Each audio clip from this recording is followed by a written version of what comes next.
Dieter Veldsman. He is the group exec for people management at Momentum Metropolitan. Dr. Veldsman, welcome, and the platform is yours. Perfect. Thank you so much, Natasha, and thank you very much to everybody. It's a pleasure to be with you this morning.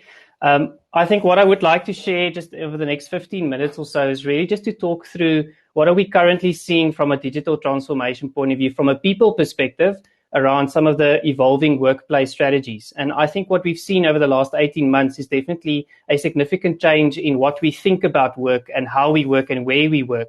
And what I would like to do is just share some of the insights from my own perspective, as well as some of the lessons that we've learned as an organization, Momentum Metropolitan, a multinational insurance provider in our workforce of about 17,000 people globally, and how we've tried to transition towards different ways of work and where we see that trend also going into the future.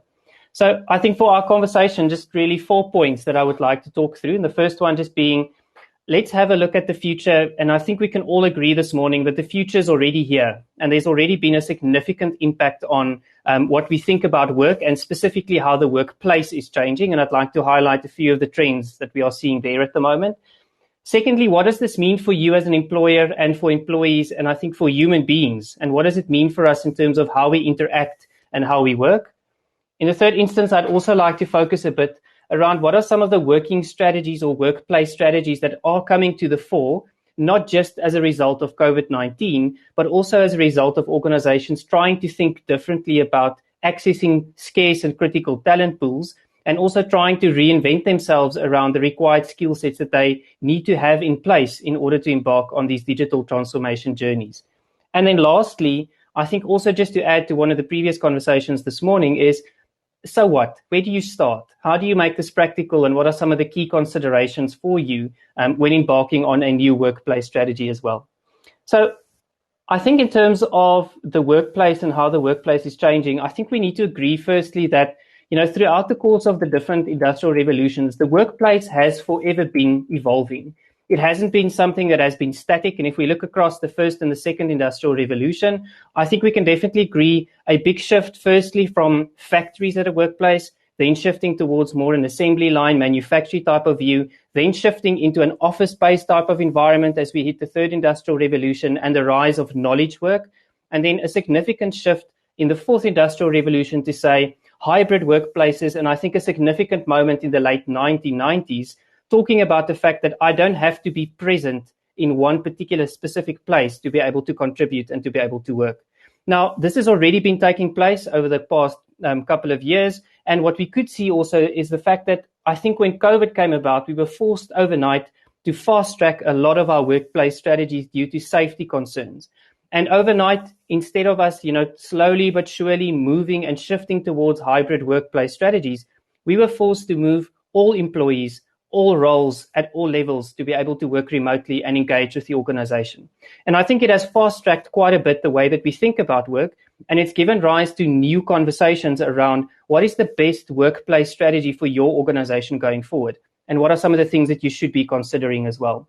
Now, remote work is here to stay. It could double permanently, but I think there's different views that we are starting to see. On the one side, a lot of people saying, I enjoy the flexibility, my teams are more productive. But also on the other side, I think statistics like these, where people are saying from a boundaries perspective, from a mental well-being point of view, from an anxiety and a stress perspective, we are starting to see that be on the rise just in terms of employees' well-being. And we have to ask the question that if we do want to go into remote or hybrid working strategies, what are the things that we need to do from an organizational point of view in order to make it viable for our employees as well as us as employers to do this in a sustainable way?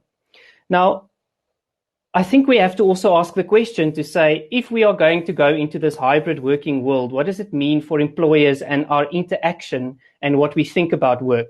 And I think there's a few fundamental questions that we find changing. The first one, I think in the past, when we spoke about who will do the work, it was usually permanent employees. We had service providers from time to contribute. Mostly the job was done on site during significant specific work hours that were set, maybe here and there with a little bit of flexibility, predominantly delivered in a physical way. And work was positioned as something that I have to do to survive. I have to work to be able to contribute. And I think the main contribution there, largely to a large extent, was effort in hands from an employee point of view. Where we find ourselves today, I think, is we've already shifted towards hybrid workforces, so permanent workers, gig workers, contract workers, as well as then the augmentation with technology that we are starting to see take place over the past couple of years. And we are starting to see that people will work across multiple sites, predominantly leased or owned by the organization, but still to a large extent, most organizations these days still have some form or shape of physical presence. Work is shifting towards more flexible hours. And when we talk about how it will be delivered, we've started to see that people shift between physical and digital delivery of work. And I think it's quite an important and a significant shift, because it's not just moving online, it's actually starting to deliver work in a different way. Work is positioned differently. It's positioned as a bit of a vocation to engage, so not just an activity to survive. And the individual contribution towards work has been around one of knowledge and experience. So I bring something else to the table besides just my effort and a contribution that I want to make. And I think as we start looking towards the future, these things will evolve again, where when we start looking at who will do the work, more crowdsourcing type of strategies, more collective community-based working taking place, augmented again, as I've mentioned before, by technology. But I think also asking the critical question around what work should be performed by human beings and where should that take place. In terms of where we'll work, definitely the rise of the third space, and we're starting to see that. From a third space point of view, what I refer to there is I'm not at the office, I'm not at home, but there's other additional places that we are creating for us to engage as the workforce of the organization. Definitely shifting towards anytime, anywhere type of approaches, and the delivery will shift towards digital, physical, and remote strategies. And I think it's quite important that it won't be one or the other, but a combination of those in terms of how we take work forward. I think from a positioning perspective, people will start looking at work and saying, but it is also around the pursuit of meaning and purpose. And there's a lot of good research there also from a generational point of view. And it is really around the contribution of expertise in a skills-based economy. I've got a particular skill. I want to enter the world of work and I want to deliver it in different ways as part of that. And this is the landscape that a lot of employers will have to deal with. And I think this is the landscape that a lot of employers will have to say, how do we attract the best talent and the best people? How do we keep them engaged? And how do we make sure that we can optimize and be productive in this new world of work and this new way of engaging? And I think the question then is to say, but what are these working strategies that organizations should be considering? And what we've seen over the past 18 months or so is really 5 predominant workplace strategies that's starting to come to the fore. Now, they're not better or worse than anyone else, but I think the consideration for organizations is to say, how do I choose a best fit for purpose strategy for my organization in my context that will actually take my organization forward and be beneficial to me in the future? Now, a key consideration for us here is really around this continuum of specific time, specific place on the left-hand side, right down to the other side of the continuum that talks about anywhere, anytime type of workplaces. And to start on the left, I think the traditional office environment, that won't disappear. We still see a lot of organizations saying, I want my people, depending on the nature and the type of the work, I still want them to come into an office environment. I still want them to work regular hours where I know I will find them in the traditional 8 to 5 type of mode. I think the hybrid remote working model or the flexible model, a lot of organizations were utilizing this even before COVID. And this really spoke to the fact that you had a desk at the office. You came into the office for most days of the week, but flexibility was seen as a perk. And flexibility was seen as something that we can actually build as part of our employee value proposition. But working remotely or working at different places was seen as a benefit. It was not necessarily seen as the norm. The third one there in the middle, I think where a lot of organizations will end up post the pandemic, is really around flexible remote working offices. So what this means is I still have a physical presence, but I go to the office environment for a different reason. I don't go there to go and work. I go there to connect. I go there to collaborate, and I go there to engage. And I think it's quite an important shift to say that predominantly in that model, people will work virtually. And predominantly in that model, what we will find is things like hot desking in office environments. We will find a lot more flexibility in terms of space and how organizations utilize that going forward. And I think a really fundamental rethink about how we want to utilize our traditional real estate from an office point of view as well. The fourth one there, I think fully remote or working offices, this really starts getting into that virtual first type of mode. And you would have heard the language. A lot of organizations are coming out to say they want to be a virtual first workplace. And what this really means is there's no physical office environment. We've duplicated that in a virtual sense, and everybody will work virtually.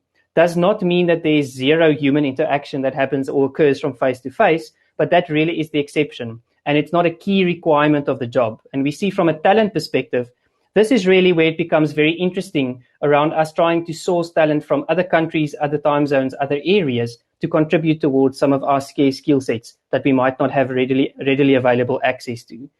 And then lastly, I think a very interesting one on the right-hand side is then around asynchronous remote work, where we start saying, the human interaction in real time is not that important for us. And we actually say from an output and from a work perspective, we don't care where people sit, and people need to start utilizing asynchronous communication mechanisms. And that just means it's not real time. Best example I can use there is something like a WhatsApp voice note that somebody leaves until somebody else is ready to pick that up. And I think we're starting to see that happen and occur quite a bit in terms of how people are starting to think about what long-term work could look like as well. But this is also true. Even though we've got these workplace strategies emerging, I think we are still finding that managers and leaders find themselves unprepared to shift. And you can see there from the graph and the little cartoon there that I think there's this need that a lot of people still have to say, but I want to feel the pulse of the organization. And I can only feel that if I can see my people and I can, the traditional model of leading and managing by walking around. And I think in the long term, this is going to be detrimental to us from a talent attraction perspective, but also towards the type of virtual and remote workplaces that we think will become the norm later on in the future as well. But where do you start? And I think that's always the great question, to ask at the end of a conversation of this nature, is to say, how do I make this real and how do I make this practical? And what do I tell my organization about the way that we would like to view work and engage with work going forward? And I think there's two fundamental steps to think about. And the first one really is to say, determine what work needs to place where, and that has to be your overall first guiding consideration. What is the work? Step one, analyze the type of work that happens. So for example, in Momentum Metropolitan, the majority of our work is actually service interactions that happens in a traditional call center environment. And given that nature of the work, step two was then to develop potential workplace scenarios. One of those 5 that I've just mentioned to say, what is our appetite with regards to that? And what we decided to say, we've got zero appetite to build the infrastructure for asynchronous work. So we would look at a combination of some of the other workplace strategies that will be best suited for our context and for our organization. Step 3 then is really to say, go and evaluate the viability of some of these roles against some of these scenarios. I know people is a key consideration, but I would like to challenge you to really go and think about it. What is the actual work that is taking place? And are we able to do that just in our office environment, in a combination? And how does that play out? And what would be those particular parameters as well? And then I think an important step then is to say, but what does hybrid work mean for your organization? I'm constantly in conversations with CEOs at the moment around the fact that they want to be flexible. They want to be hybrid because it's a very kind of, a buzzword at the moment to kind of put into your workplace strategy and your employee value proposition, but be crystal clear around what that means. Granting people flexibility, but asking them to come in for the Wednesday morning meeting is not full on flexible. It means something different for your talent, and you have to be aware of that as well. When looking at your people, there's also important to lead them along this journey of change and along this workforce transition. And I think the first step really there is to define what are your remote working principles as an organization? What are those non-negotiable rules of the game that we want to bring to the fore? Traditionally, we wanted to articulate those, and we didn't necessarily have to articulate them that clearly because people just understood them in our traditional work environments. But here we have to make sure that those principles are clearly defined. Second, convert that into practical work guidelines. How does this work for employees? What does that mean in terms of your rhythms, your routines, meetings that have to be in person, work that can happen off-site? What happens if I need to collaborate? What happens if I need to do deep work or creative work? And what are the options available that we can get ourselves there from a workforce perspective? Step 3 is technology. I'm not going to talk too much about that, but you have to enable the organization to work through the technology based upon the workplace strategy that you employ. I think what we found in a lot of organizations, our own as well, is the impact of things like, load shedding, not having power, and really how that is detrimental to the chosen workplace strategy, and make sure that you guys are able to utilize those tools as well. And then lastly, you have to take your leaders and your managers on a journey to equip them to lead from a place of trust, to lead from a place of empathy in this new world of work. And people will have to transition over time, and we definitely need to start looking at new competencies that will enable them in the future as well. So maybe just to summarize a few key points out of our conversation this morning, I think the first one, the realization that the future of work is already here, and you have to kind of jump on the bandwagon or you are going to be left behind and not necessarily be seen as an employer that is attractive to the new type of talent in the world and into the future. The second one, what has happened is that employees are starting to expect something different from employers. And hybrid workplaces is an important consideration for people that want to make certain lifestyle choices or want to have a holistic view around the choices that they make, around how they set themselves up and where work fits into that. And I think to be able to access some of those scarce critical talent pools, as an organization, you are going to have a response in terms of what flexibility, hybrid work and remote work is going to look like in the future. And then really to capitalize on this opportunity, be decisive about what you want and what you don't want. It's okay not to be the most flexible organization. It's okay not to want too many people working remotely at the same time, but be very clear around why that is the case and what this means, and help and enable and equip your leaders to be able to manage and lead and role model this new type of behavior aligned to that workplace strategy. And I want to leave you with a quote just from Dropbox and from Alistair Simpson, who looks after their remote working function. And I think it's so valuable to say that we must unlearn the habits that no longer serve us. And I think be careful about just moving things digital or moving things online, because that's not true remote work. That's not true hybrid workplace strategies. It's actually just finding a different channel as opposed to really fundamentally thinking about what is the work, where should it take place, and how do we get the best of our people. From my side, I hope a few tidbits for you to think about and to consider as part of your own workplace strategies. And I look forward to see how this unfolds as we prepare for the future. Thank you so much, Dr. Veldsman, for that discussion. Really, really key points coming through there, and also triggering some questions as well on the Q&A side. And I'm just going to throw a quick one at you just before I introduce the next speaker. The question says, what insights do you have to support the transition for leaders from, managing a collated team to leading a hybrid team? Sure. So I think there's a few competencies that we definitely see changing. The first one, the leader or the manager's ability to articulate expectations much clearer. So what is it that I really want? We are no longer in that environment where, after the meeting, there's the small little meeting at your desk where you actually explain to me what is it that you want. So I think we're starting to see that from a competency point of view. Secondly, we are starting to see the importance of trust between a leader or a manager and their direct team. Trusting that you are doing and that you are contributing, even though I no longer see you. And the third thing I think from a practical point of view is leaders need to engage a lot more with their people from a check-in point of view and a progress perspective. And to avoid, and I think it's a tendency we all have, via Teams and Zoom calls, this activity-based management that we get into. I join the call, I ask you, how far are you with 1, 2, 3, 4? As opposed to saying, let me take a step back. We are still in relationship with each other. And let's first have that conversation, because I need to also engage with you from a human contact point of view. And it's not just about the work. And I think that builds relationship and that builds trust. So, Natasha, I think changing things on the one end, but I think on the other end, it's the stuff that we've always known about management. It just plays out a little bit differently as well.